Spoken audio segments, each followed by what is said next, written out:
Hey lovelies, it is my favourite time of the month. It's my July reading wrap up.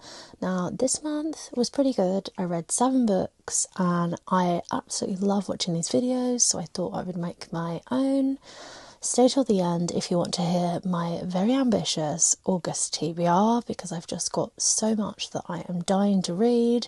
I've also got so many physical TBRs on my trolley here, and there's just not enough time in the world to read good books, and I really hope you agree with me. So let's get started. So the first book I read this month was Nocticadia. Now, I read this on Kindle Unlimited, but I will a million percent be ordering myself a physical copy.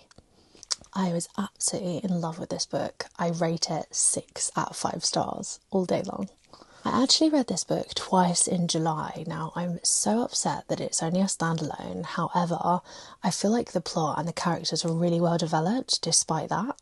Gothic, age gap, dark academia romance with a morally grey MMC. Now, if that sounds like you, please do read it because I can't stop thinking about it. Nocticadia follows Lilia after her mother dies from a mysterious illness. Now, she's accepted into an Ivy League, which is a potentially haunted university that has secret societies, and this is all based on a secluded island off of Maine, I think. Now, Lilia and her professor, Dr. Bramwell, or aka Dr. Death, honestly, wow. They are drawn to each other in one of the most sexiest, forbidden romantic relationships of all time. I cannot stop thinking about this pair, and I am so sad that there is not a sequel because I really want to know what happens with them. I'm dying. I love the strength in the relationship. There's a lot of sarcasm and banter, and I think that both our female main character and our male main character are both really strong, which I quite like. I don't always like where there's a obvious kind of traditional power balance between the male and the female characters, so I quite like when they both give as good as it gets, and it's just amazing. So this book is 682 pages. Now, it is hefty. Because I was reading on a Kindle, it didn't feel as big as it was, but I literally read this book so quick. If I had to read a physical copy, nearly 700 pages, I think it would take me forever because it just feels so much. This was quick, it was fast-paced, it was dark and it was dangerous, and the kind of secret society elements just really hooked me because throughout the whole of this book, it's a bit of a psychological thriller, so you really feel like they are in danger, and I just couldn't wait to hear what happened next. I think I'm probably going to reread it September or October because I feel it's quite autumnal. I really like the dark, spooky, gothic academia books because to me it just kind of fits my vibe, and it was just perfect. Now, the next book I read was in a physical copy, and it was A Court of Wings and Ruin, which is the third instalment in Sarah J Maas's ACOTAR series. Now, for me, I absolutely smashed through A Court of Mist and Fury, and I was so excited for the next book. However, I did feel slightly let down. I think maybe it's because I rated A Court of Mist and Fury like 6 stars. It was one of my best reads at the start of this year. Now, in this book, I loved the character development so much. We learned a lot about the inner circle and the characters that we haven't particularly seen too much of, like Lucian, Nesta, Elaine, Amryn. We got a bit more of her backstory, and so that was really interesting because I think to me it just solidified and really played into this huge plot and kind of character story. So I did really enjoy that. I also found it really interesting to learn more about Jurian and his loyalties, but also Tamlin's attempt at retribution. Whether he got it or not, I don't know. Let me know your thoughts in the comments, because everybody I talk to about this series either love or hate Tamlin from this point on. Now, we know he has done the most ultimate betrayal. However, did he recover himself in this book? I don't know. Let me know. So despite all that, this book took me the whole month to read. Now, if I'm into a series, that's quite unusual for me. I normally just absolutely inhale the books. However, A Court of Wings and Ruin is really war and politically heavy. So, although that's kind of what the series has been leading up to, it just felt really hard to get through. I think compared to ACOTAR and Mist and Fury, the pacing was completely different. So it was a lot slower, and I didn't read through it as easily because it is my first time reading this series. So the plot is so complex, and to be honest, you could probably talk for hours about the plot and the different characters and where everything fits in. And I think I was so busy trying to figure out the plot and what was happening to who, that it really just consumed me and I couldn't really focus on getting into the book. So I think looking back, the first half took me absolutely forever, but then the second half towards the end, I read it really quickly. And for this reason, I would rate it a 3.5 out of 5 stars. Still really enjoyed it, and the writing is amazing as usual, but there's just something a bit different about this book that wasn't my favourite. Now, the third book of the month was The Lamb by Lucy Rose. I read this as a physical copy, and it was the book of the month at my local book club. Now, I was really glad that it was picked because it had been sat on my trolley since February when it was published. I just hadn't got around to reading it yet. The Lamb is Lucy Rose's debut novel, and it is kind of a folkish horror story, and it firmly falls within the category of like femme gore. This book follows Margot and her mum Ruth, who live in a remote homestead in the middle of nowhere, and when Margot is not at school, she spends time with her mum and they wait patiently for strays to arrive. Now, strays are people who may have got lost in the woods, maybe their car's broken down, and Ruth and Margot go to a lot of effort in making them happy, feeding them, giving them wine and somewhere safe to sleep. All seems well, except their dinners are spiked with hemlock, and when they fall asleep, Ruth picks apart their bodies and eats them for dinner the next day. Now, this is a crazy book, and I know cannibalism is kind of such a hot topic right now.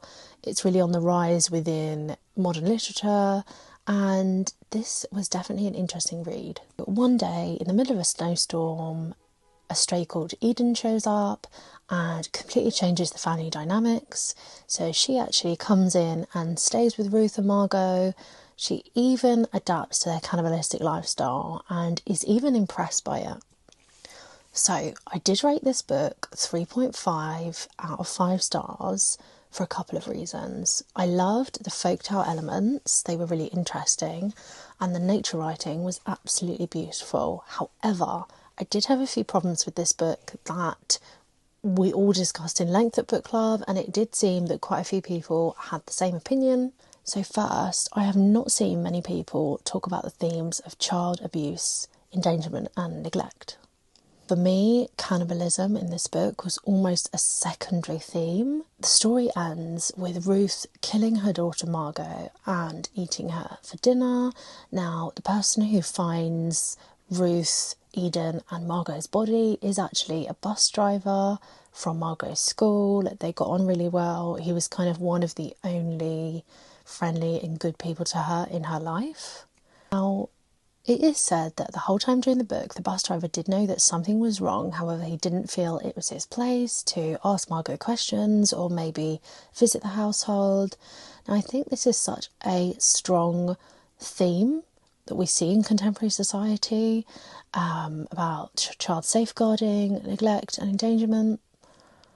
And I think this is really something that is important to be spoke about. However, I didn't actually see too many reviews talking about that element. It was more about the gory, cannibalistic nature of the writing. And although that was really prominent, I do think it was meant to be a secondary theme in order to convey the child abuse and neglect.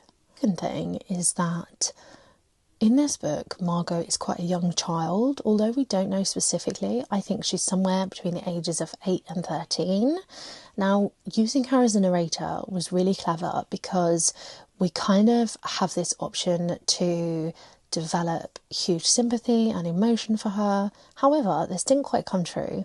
So for me and a few others that I have spoke to, I felt her voice was way too developed and detailed. It felt like she was maybe 20 rather than a young child. It was mostly because she at the time was debating through quite complex theological existential crises, and I think that threw me off as to the age of the narrator. I do think it made her feel like she was a lot older because she was able to comprehend these huge questions about life, existence, and other things like that. This huge life questions she was having really did develop the plot well. However, it reflected that the character development was slightly short, so I do think some of the characters weren't developed enough, especially, for example, Eden. So when she came in, her story fell a bit flat, and I think maybe that's something that needed a little bit more development, but obviously it's quite hard to develop the plot and characters in great depth in a kind of a standalone book, so I get where this is coming from. And I think despite all of this, it was such a good read. It was a great one for a book club, and for a debut novel, I really commend Lucy Rose on this.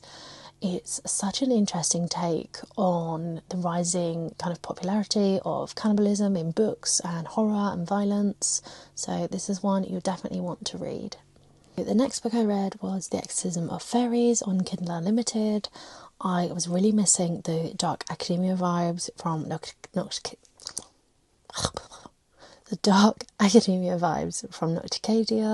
and this book came really well recommended on Book Talk, so I thought I'd give it a go. So this book is dark academia meets Irish folklore with a TA and professor relationship, who the main character is very morally grey. Now, on paper, this is exactly my kind of book. However, there are a couple of things with it that didn't make it as good as Nocticadia, in my opinion. There's the story of Atta, who is a daughter of a mortician, and she is studying botany at Trinity College in Dublin. She is assigned to TA a class in morbid anatomy for Professor Murdoch, aka Dr. Frankenstein, and Fae are possessing the people of Dublin and they're causing catastrophic deaths. Atta and Professor Murdoch are the only people who can seem to solve the problem. Now, I loved the gothic and dark atmosphere of this book. The plotline was super unique. However, I do think this book suffered with comparison to Nocticadia, so it's quite similar in some ways, but in other ways it's not as developed, and so I gave this one a 3.5 out of 5. The beginning and middle was so fast paced, it was such an immense build up, it had complex character development, the plotline was really unique, and the ending was really what killed it for me. So it felt so rushed. I think it peaked and ended within the last 5 minutes of reading, which, if you think about how long you've spent the beginning, the middle, it's had such a build up and then it kind of falls flat at the end. I think that was really disappointing. There was a lot of potential that could have been had, but I felt like wasn't used. I am excited to see what JL Vampa does with different books. I've heard she's done a series before, which was really amazing. So I'm definitely going to keep an eye out, but I don't think it's something I would reread just because of that ending. So I then switched it up a little bit and I read Victorian Psycho, and this was in a physical copy. If you like historical horror fiction, this definitely will be a book that you want to read. It's short, snappy, and only 200 pages. Victorian Psycho follows a psychotic Winifred Notty who becomes a governess for the children in the Pounds household. Whilst both her employers and the children grate on her, she really struggles to control her intrusive thoughts, and she kind of goes on a murder spree in the absolute broad daylight. For me, one of the best things about this book was the murderous violence contrasting with the really traditional Victorian setting. It was something I haven't particularly read before, and I thought that was quite interesting. However, I did only rate this book 2.5 out of 5 stars. It's the first book I have ever DNF'd. I don't like to DNF books, I like to give them a chance. However, this one for me was just not going in the right direction. My personal taste, the style of prose and chapter placement was really choppy. I do appreciate some people quite like this as it's very sharp, but for me it just didn't allow me to follow on and continue wanting to read the book. I felt it ended in a lot of, not bad places, but places I wouldn't necessarily have expected it to end, whether that was sentences or chapters. They were quite blunt. It was mostly short sentences, and I felt that didn't allow for enough development. On the back of this, I felt that the character development wasn't really there as much as I like in a book. Now, we know a little bit about Winifred's backstory and why she becomes kind of psychopathic. However, there was no journey for me to empathise with.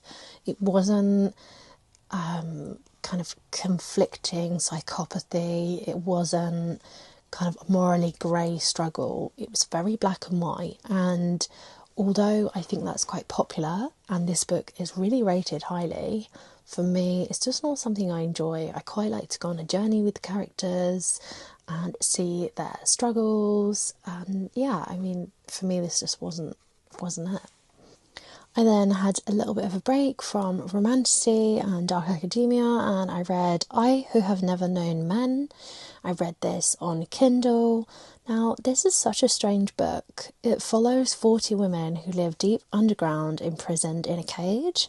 They're constantly watched by guards, they've got no memories, they've got no notion of time or even how they got there. Our narrator is a young girl. We don't quite know her age, but we know she's the youngest of all of the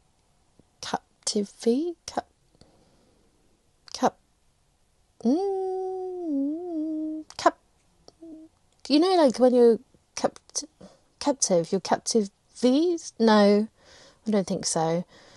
She is the youngest of all the women who are held captive. There you are.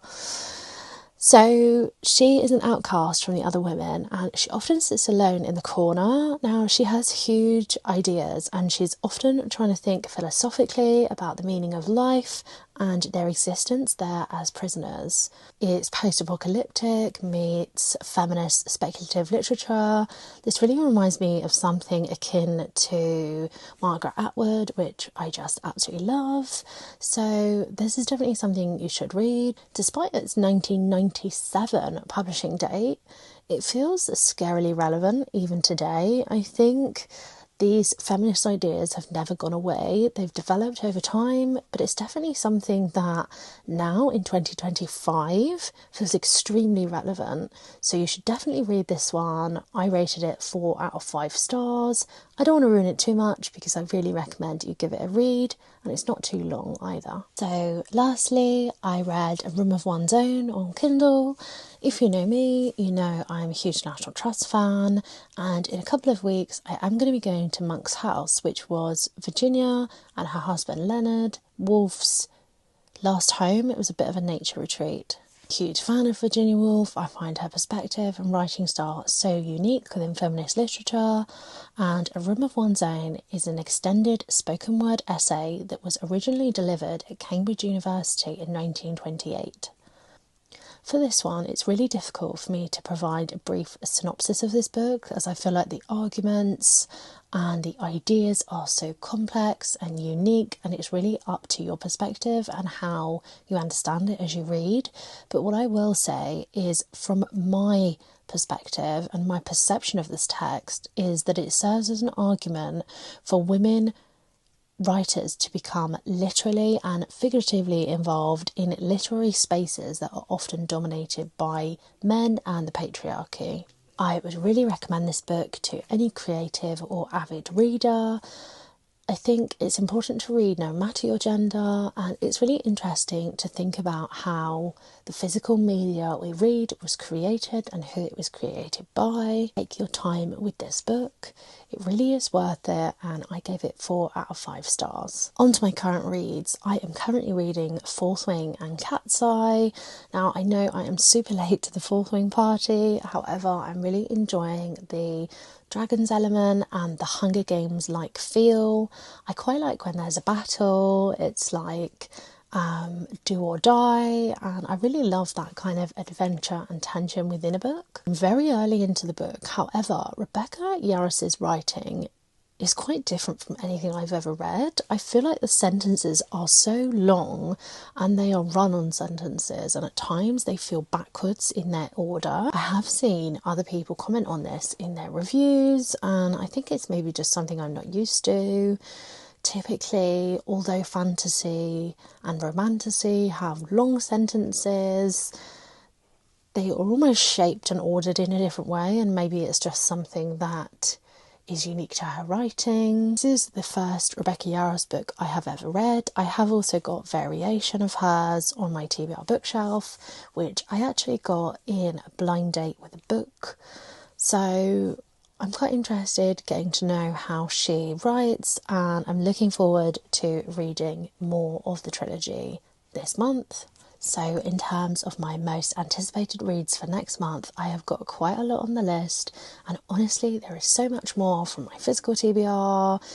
On BookTok, I'm just constantly seeing books that I really want to read, and I feel like there's not enough time in the world. I really think I am in my kind of romantasy fantasy era again. I have had a few months off, but I'm really looking forward to getting out of the slump that I feel I've been in. I think July was a good month, but June wasn't really that great, so hoping August is just as good. The first one on the list is both Phantasma and Enchantra. Now, I understand it's kind of a dark romantasy, it's a little bit gothic, there's a haunted mansion and a deadly contest. Now, that just sounds like me. Yes, please. I love a morally grey MMC, so I am so here for this. And I actually picked up Enchantra in Tesco's the other day. I was going to buy it because it was on one of their book deals. However, they weren't selling Phantasma. So I went home and I saw they're actually both on Kindle Unlimited.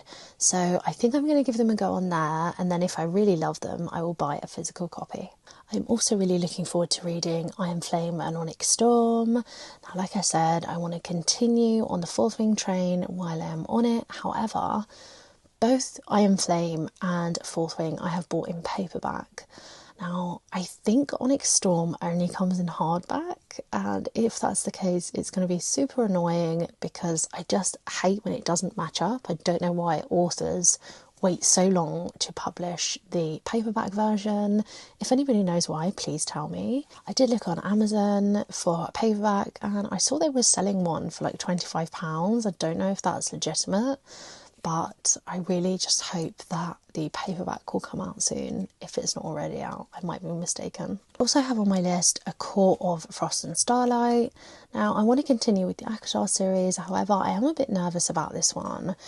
People say it's not as great as the previous 3. It's a little bit of a Christmas novella with not much going on. However, I think I am so invested in this series and I can't wait to see what happens next. Another one on my list is Metal Slinger. Now, I initially saw this rated on Grace. I think her is at Books with Grey. It's TikTok. I will link it in the description because I'm not 100%. I need to look at it. But as a side note, I absolutely love her content. The vibes are so immaculate, like the dark cherry and the brown. It's so autumnal. I love it. Anyway, I saw her rate this book, and everybody I have seen since has said it is absolutely 5-star. It's definitely something you should read. Now, I think there are 2 books, which I would absolutely love, because I love when you can just get into a series or you can get into more than one book. It really, to me, feels like I'm watching like a comfort show. Like, I love these characters, I'm kind of obsessed with them, and then the story continues. So I'm really excited for that one. Next is Sunrise on the Reaping. Now, I have been waiting so long to read this one. So when the Hunger Games first came out, I literally devoured them in a weekend. So I really think I'm going to enjoy this one. However, I have been debating whether to reread the trilogy first or just go straight into this one, as it is, I think it's almost like a flashback to Haymitch's story in the Court at Quell. Been debating about it for so long, but I cannot wait any longer, so I'm going to go out and buy it, and I can't wait to read it. The last book on my TBR is Moth Dark. Now, when I read the synopsis for this, I kid you not, all I needed to read was obsessive romantasy with a dark, shadowy MMC, and I was in straight away. I think maybe I was thinking a little bit about Reese from ACOTAR, but we will see how this one fares.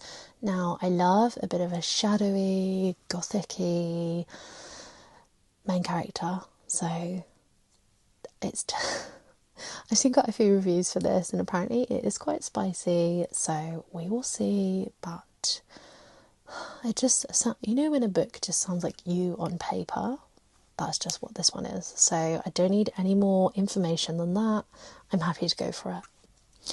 I really hope you enjoy this video, and something I really realised this month is there's not even all the time in the world to read the good books that you want to read, let alone reading the bad books. So it is okay to DNF if you're really struggling with something.